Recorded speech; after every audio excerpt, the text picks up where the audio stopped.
आज मैं आपको एक कहानी सुनाने जा रही हूँ। मेरी कहानी का नाम है एक घमंडी राजा। एक महल में एक राजा रहता था। उसकी 3 बेटियां थी। जब भी वह खाना खाते तो राजा पूछता, तुम किसका दिया हुआ खाना खा रहे हो? 2 बेटियां बोलती, हम आपका दिया हुआ खाना खा रहे हैं। लेकिन जो तीसरी बेटी होती है वह कहती है, हम ऊपर वाले का दिया हुआ खाना खा रहे हैं। यह बात सुनकर राजा बहुत गुस्सा होते थे। राजा ने एक बार फिर उससे पूछा, तुम किसका दिया हुआ खाना खा रहे हो? 2 बेटियों ने बोला, हम आपका दिया हुआ खाना खा रहे हैं। तीसरी बेटी ने भी फिर से बोला, हम ऊपर वाले का दिया हुआ खाना खा रहे हैं।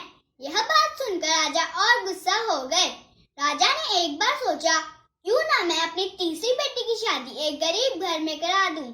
देखता हूँ उसे ऊपर वाला देता है या नहीं देता।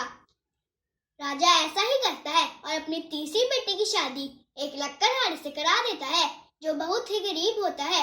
वह ऐसा ही करता है और बोलता है, निकल जाओ इस महल से, दोबारा मत आना, और उन्हें कुछ भी नहीं देता है। वह दोनों बहुत ही दुखी थे क्योंकि उन्हें एक वक्त की रोटी नहीं मिल पा रही थी। वह दोनों भूखे प्यासे मर रहे थे। एक दिन रानी की बेटी नहा रही थी, तभी खिड़की से एक चील आ जाती है और उसका सबसे महंगा हार उठाकर ले जाती है।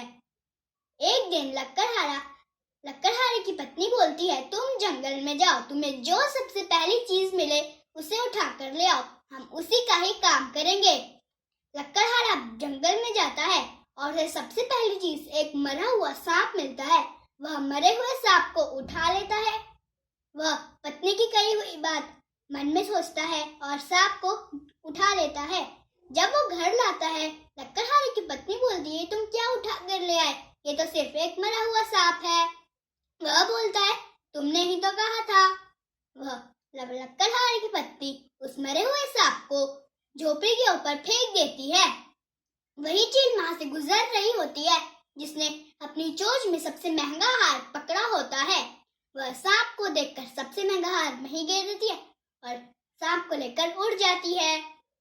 अगले दिन जब लक्कड़हारे की पत्नी झाड़ू लगा रही होती है, तब उसे दिखता है जहाँ पर सांप पड़ा था वहां पर एक कुछ चमक रहा है। फिर वह देखती है, ये तो सबसे महंगा हार है, मैं उन्हें वापस कराती हूँ अपने महल में। लेकिन लक्कड़हारा बोलता है, नहीं, हम इतने गरीब हैं, क्यों ना हम इसे बेचकर कुछ पैसे कमा लें। वह ऐसा ही करते हैं और उसे बेचकर एक छोटी सी दुकान खोल लेते हैं। कुछ दिनों में वह दुकान बड़ी सी दुकान बन जाती है और वह अपने लिए एक बड़ा सा महल बना लेते हैं।